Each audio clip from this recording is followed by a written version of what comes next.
Hello friends, मैं आपका दोस्त डॉक्टर सुनील कुमार और आप देख रहे हैं डॉक्टर कुमार एजुकेशन।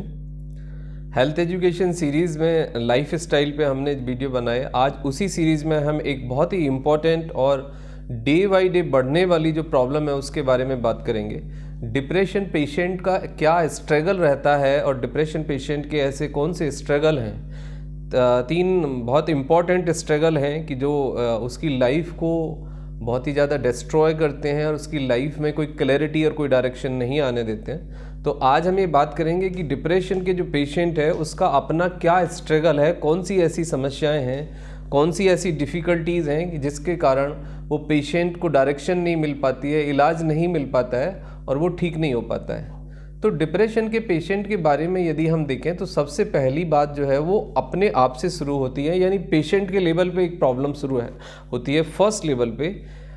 कई बार ऐसा देखा जाता है कि पेशेंट लगातार उदास रहता है, उसको बात करने का मन नहीं होता है, वो आपसे शेयर नहीं करता है और जब कंटिन्यूस नेगेटिव थॉट बने रहते हैं, लगातार हम नेगेटिविटी के साथ जीते हैं और एक सीरीज़ में जब वो एक नेगेटिव थॉट रहते हैं तो उसके बाद एक लेवल आता है कि वो लैक ऑफ एनर्जी, मतलब उसके पास एनर्जी नहीं होती है, उसके पास पॉजिटिव डायरेक्शन नहीं होती है और वो कुछ काम करने का उसका मन नहीं होता है। वो लेजी, लिथार्जी, डिजीनेस के साथ इस तरह से उसकी लाइफ रहती है।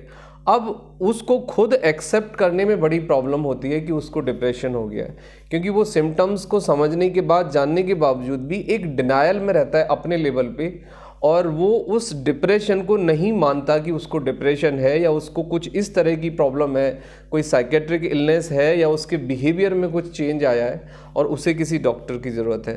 तो पहली जो लड़ाई है डिप्रेशन के पेशेंट की वो अपने आप से है, क्योंकि वो खुद इतना एजुकेटेड नहीं है, खुद इतना उन चीज़ों को नहीं समझता है कि वो अपने डिप्रेशन को खुद समझ पाए और खुद वो डॉक्टर के पास रिपोर्ट करे। उसके बाद एक दूसरा स्ट्रगल होता है कि जब वो अपने फैमिली में बात करता है या फैमिली के लोग उससे बात करते हैं तो एक डायरेक्शन उसे वहाँ भी नहीं मिलती है। फैमिली में आपने देखा होगा बहुत सारे लोग ये कह देते हैं, दोस्तों में भी कई बार ये बोलते हैं, अरे कुछ नहीं होता, ये केवल एक नेगेटिव थॉट है या एक मन की बात है, खुश रहो, पॉजिटिव सोचो, ऐसा कुछ नहीं होता।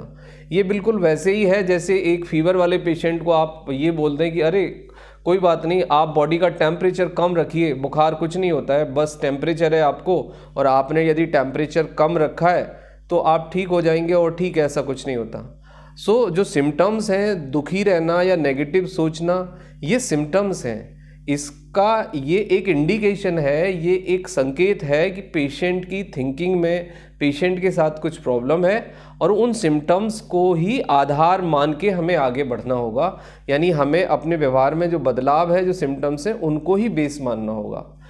अब बात ये आती है कि सेकंड लेवल पे जब लोगों से, रिश्तेदारों से, फ्रेंड से एक डिस्कशन के बाद भी कोई कंक्लूडिव थॉट नहीं आ पाता है कि डिप्रेशन है या नहीं, और पेशेंट भी कई बार ऐसा सोचता है कि नहीं मैं इतना कमज़ोर नहीं हूँ कि मुझे डिप्रेशन हो जाए या दिमागी बीमारी हो जाए। इवन घर वाले लोगों के दिमाग में भी एक टैबू होता है, पेशेंट के दिमाग में भी एक टैबू होता है कि मुझे डिप्रेशन नहीं हो सकता, मुझे दिमागी बीमारी नहीं हो सकती। पहले तो मैं ये बिल्कुल क्लियर कर दूँ कि डिप्रेशन कोई दिमागी बीमारी नहीं है, ये केवल एक लाइफ स्टाइल, स्ट्रेस और कंडीशनल रिफ्लेक्शन है, क्योंकि ये लाइफ स्टाइल के कारण और इसके पीछे बहुत कंडीशनल रीज़न होते हैं कि जो कि टेम्परेरी रीज़न होते हैं। ऐसा नहीं है कि किसी को इनबॉर्न ही डिप्रेशन हो जाता है, जेनेटिक रीज़न भी होते हैं लेकिन वो बहुत रेयर हैं। अब एक नेक्स्ट पॉइंट आता है कि एक कंक्लूज़न के बाद कई बार डॉक्टर जो अपना नियर बाई जीपी होता है, जनरल फिजिशियन, या जो स्पेशलाइज्ड डॉक्टर नहीं है उनके पास रिपोर्ट करता है, तो वो डॉक्टर भी ये कह देगा आपको क्लियरली, अरे डिप्रेशन नहीं है, आपको बस खुश रहा करो, दौड़ लगाइए, एक्सरसाइज करिए, डिप्रेशन कुछ नहीं है, ये आपने खुद बना रखा है, खुद पैदा कर रखा है, ये बस नेगेटिविटी है। तो उसके बाद और भी ज़्यादा कॉम्प्लिकेटेड हो जाती है सिचुएशन, क्योंकि डॉक्टर के यहाँ पे आपकी विजिट हो गई, आपको कोई फ़ायदा नहीं हुआ, डॉक्टर ने कोई डायग्नोसिस नहीं बनाई, आपके सिम्टम्स को नहीं समझा और आपका कोई ट्रीटमेंट शुरू नहीं हुआ, तो प्रॉब्लम और भी ज़्यादा बड़ी हो जाती है। फिर हम इसके साथ जीने की आदत डाल लेते हैं और जो डिप्रेशन है वो कई बार सुसाइडल अटेम्प्ट में या दूसरे रिफ्लेक्शंस में हमारे सामने आता है। तो इसका स्पेसिफिक ये है कि आप न्यूरोफिजिशियन या सीनियर कंसल्टिंग फिजिशियन या लाइफस्टाइल फिजिशियन या काउंसलर से ही अपने डिप्रेशन के बारे में बात करें।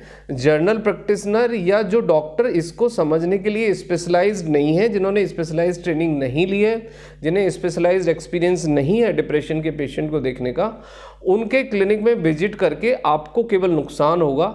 और उन लोगों से बात करें कि जो लाइफस्टाइल को, डिप्रेशन को, साइकोलॉजी को थोड़ा सा समझते हैं, तो वो आपके लिए बेटर गाइड का काम कर सकते हैं। आप पॉजिटिव रहें, अपने सिम्टम्स को आइडेंटिफाई करें। यदि आपको कुछ इस तरह के सिम्टम्स हैं तो अपने डॉक्टर से ओपनली बात करें, डिस्कशन करें। डॉक्टर्स ऐसा नहीं है कि आपको जाते ही दवाइयाँ लिख देंगे या बहुत कुछ ऐसी दवाइयाँ डाल देंगे जिससे कि आपको दिमाग की तकलीफ हो जाएगी। उसमें आपकी लाइफ स्टाइल है, उसमें आपका फूड है, उसमें आपका कॉग्निटिव बिहेवियर थेरेपी है और उसमें आपको एक मोटिवेशन थेरेपी भी दी जाएगी। तो इन सब से आपका डिप्रेशन ठीक हो जाएगा। बट डिप्रेशन के साथ ना जिए, इस स्ट्रगल के साथ ना जिए, क्योंकि ये स्ट्रगल आपका कॉम्प्लिकेटेड होगा और आपको और ज़्यादा परेशान करेगा। वीडियो को पूरा देखें, चैनल को सब्सक्राइब करें और कमेंट्स करें, अपने फ्रेंड्स के साथ शेयर करें। If you want consultation from us तो आप हमें व्हाट्सएप मैसेज कर सकते हैं। Thank you very much and take care yourself.